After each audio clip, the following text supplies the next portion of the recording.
దేవుని అతి ప్రశస్త నామమునకు మహిమ కలుగును గాక. దేవదేవుని ఘనతను ఆపాదించి ఈశ్వర తర్వాత 3వ ఆదివారపు శుభాలు నేను మీకు తెలియజేస్తూ ఉన్నాను. మరి ప్రత్యేకంగా నేటి లేఖన భాగం మనం గమనం చేస్తున్నట్టు విలాప వాక్య గ్రంథం 3వ అధ్యాయం 18వ వచనం మొదలు 26వ వచనం, హెబ్రీ పత్రిక 4వ అధ్యాయం 14వ వచనం మొదలు 16 వరకు ఉన్నటువంటి లేఖన భాగం, యోహాను సువార్త 14వ అధ్యాయం మొదటి 11 వచనాలు కలిగిన లేఖన భాగం నేటి పాఠములుగా మనం గమనం చేస్తూ ఉన్నాం. విలాప వాక్యములు అనగానే మనకు ఇర్మియా చేసిన విలాపం గురించినటువంటి విషయాలు మనకు జ్ఞాపకానికి వస్తాయి.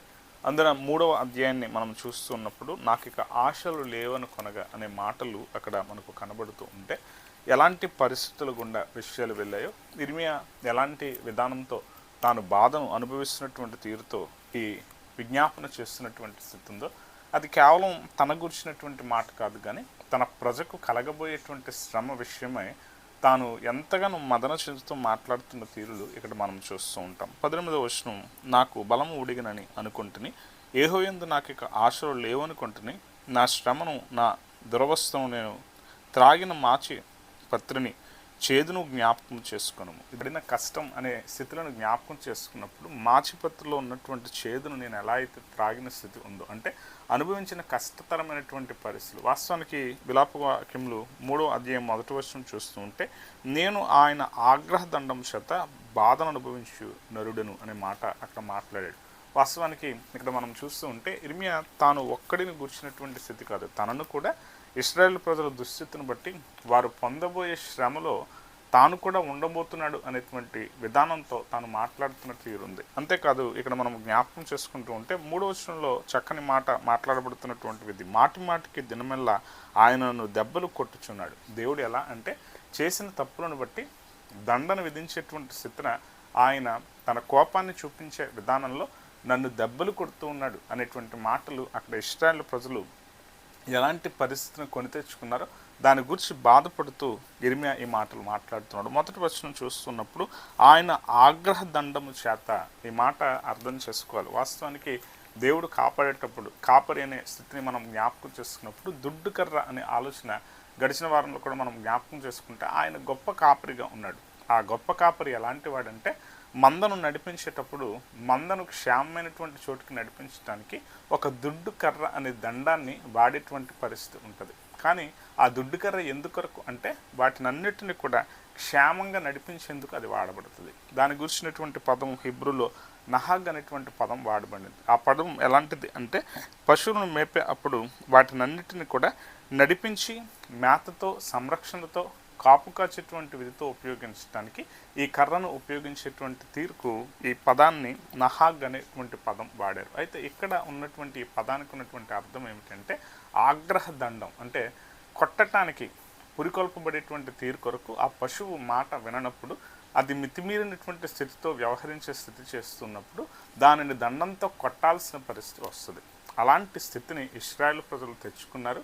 అయినా కూడా ఇదిగో నాకు ఆశలు లేవని నేను అనుకున్న సందర్భానికి కూడా నన్ను నా యొక్క యథార్థతను చూసిన దేవుడుగా నీవు నన్ను కనికరిస్తున్నావని చెప్పి దేవునికి మొరపెడుతున్నటువంటి విధానం ఇర్మియా జరిగించిన వాడిగా ఉన్నాడు. పత్రికా లేఖన భాగం మనం గమనం చేస్తూ ఉంటే ఆయన మనతో శ్రమలలో సహానుభవం కలిగినటువంటి వ్యక్తిగా ఆయన ఉన్నాడు అనేటువంటి వాస్తవాన్ని హెబ్రీ పత్రిక 4వ అధ్యాయం 14వ వచనం నుండి 16 వరకు ఉన్నటువంటి లేఖన భాగంలో చూస్తాం. అంటే ఆయన ఎలాంటి స్థితి అంటే మరణం అనేటువంటి స్థితి కూడా అది ఎంత కఠినమైనటువంటి తీరుతో పాపం వలన మరణాన్ని తెచ్చుకున్నటువంటి పరిస్థితి ఉందో మనను విడిపించడానికి ఆయన శ్రమలలో కూడా సహానుభావిగా ఆయన ఉన్నాడు అనేటువంటి సత్యం హెబ్రీ పత్రికలో మాట్లాడబడుతున్నటువంటి తీరులు ఉన్నాయి. ఆయన ఏ విధానంలో ఎంతగా అయితే మనల్ని రక్షించడానికి మనల్ని విమోచించడానికి ఆయన చేస్తున్నటువంటి ప్రేమ కార్యాలు అవి కనబడటానికి ఆయన ఏం చేస్తున్నాడంటే ఆయన శోధనలో సహితం మనతో సహా అనుభవాన్ని కలిగిన వాడిగా ఉన్నాడు. 15వ వచనం, మన ప్రధాన యాజకుడు మన బలహీనతను మనతో సహానుభవం లేనివాడు కాడు, కానీ సమస్త విషయంలో మనవలనే శోధింపబడినను ఆయన పాపము లేనివాడిగా ఉండెను. ఇదిగో ఆయన కూడా శరీరం అనుభవించే ఆకలి అనుభవించిన వాడిగా ఉన్నాడు. శరీర స్థితిలో ఉన్నటువంటి మనం అనుభవించినటువంటి ప్రతి శ్రమ, బాధ, కష్టం అనేటువంటి విధానాలను ఆయన అనుభవించిన వాడిగా ఉన్నాడు. ఎలాగున్న బంధాలలో ఉన్నటువంటి ఎడబాటు అనే మరణ బాధ కూడా, అంటే యోసేపు మరణమైనటువంటి స్థితిని బట్టి తాను తండ్రిని కోల్పోయిన బాధ తాను అనుభవించాడు. ఎంతో సంరక్షకుడిగా, ఎంతో దేవునికి విధేయుడిగా ఉన్నటువంటి యోసేపు తండ్రిగా బాధ్యతను నిర్వర్తించి ఎంతగా తన సోదరులతో కూడా కలిపి యేసుక్రీస్తు ప్రభువారికి ఎంతగానో సంరక్షకునిగా బాధ్యత నిర్వహించినటువంటి యోసేపు మరణం, ఆ బాధ అనేది ఎంత క్లిష్టంగా ఉండేటువంటి స్థితితో, మరణం అనే బాధ తన వారిని కోల్పోయినప్పుడు ఒక వ్యక్తి అనుభవించే స్థితులు ఎంత కష్టంగా ఉంటాయో అది కూడా ప్రభువు అనుభవించిన వాడుగా ఉన్నాడు. కానీ దేవుని మీద ఆధారపడినటువంటి స్థితితో ఆయన ఎలా ఉన్నాడంటే పాపము లేనివాడుగానే జీవించినటువంటి తీరుంది. నిందించలేదు, ఏమాత్రం కూడా దేవునిని వేరుగా తండ్రిగా ఉన్నటువంటి దేవుని చిత్తాన్ని తన జీవితంలో కూడా తాను అంగీకరించేటువంటి స్థితులతో బాధలలో కూడా మనవలే శోధింపబడినను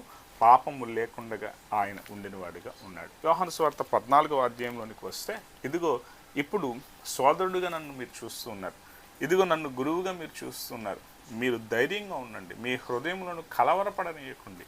మీరు ఎలా అంటే తండ్రి యందు ఏ విశ్వాసం ఉంచారో నా యందు కూడా అదే విశ్వాసం ఉంచండి, నేను తండ్రి ఏకమై ఉన్నాం అనేటువంటి మాటలు యోహాను సువార్త 14వ అధ్యాయంలో 1వ వచనం 11వ వచనం వరకు ఉన్నటువంటి లేఖన భాగంలో యేసుక్రీస్తు ప్రభువారు మాట్లాడిన వారుగా ఉన్నారు. అంటే ఈరోజు మనం ఆలోచన చేయాల్సిన సత్యం ఏమిటంటే, దేవుని గణపరిచేటువంటి పాత్రలుగా ప్రభువు మనతో కూడా ప్రతి అనుభవాన్ని అనుభవించి కూడా ఆయన పాపము లేనివాడిగా ఎలా జీవించగలిగాడంటే అది కేవలం తండ్రి చిత్తాన్ని నెరవేర్చేటువంటి విధేయుడైనటువంటి కుమారుడిగా ఆయన ఉండినందున ఆయన చేయగలిగాడు. ఆయన ఆ కార్యాలు చేయటానికి ఇదిగో నా క్రియలు నన్ను గురించి సాక్ష్యం ఇస్తున్నాయని ఫిలిప్పు అక్కడ మాట్లాడిన మాటలకు కానీ, ప్రభువు ప్రతిస్పందించి సమాధానం చెప్పినటువంటి స్థితులకు కానీ, ఇదిగో నేనే మార్గము నేనే సత్యము అని ఆయన చెప్పినటువంటి మాటలకు కానీ, ఇవన్నీ కూడా మనం ఆలోచన చేయాల్సినటువంటి సత్యం ఏమిటంటే ఆయన ఎవరో తెలియచెప్పడానికి. 11వ వచనం, తండ్రి యందు నేను నా యందు తండ్రి యందు ఉన్నామని నమ్ముడి, లేదా ఈ క్రియల నిమిత్తమైనను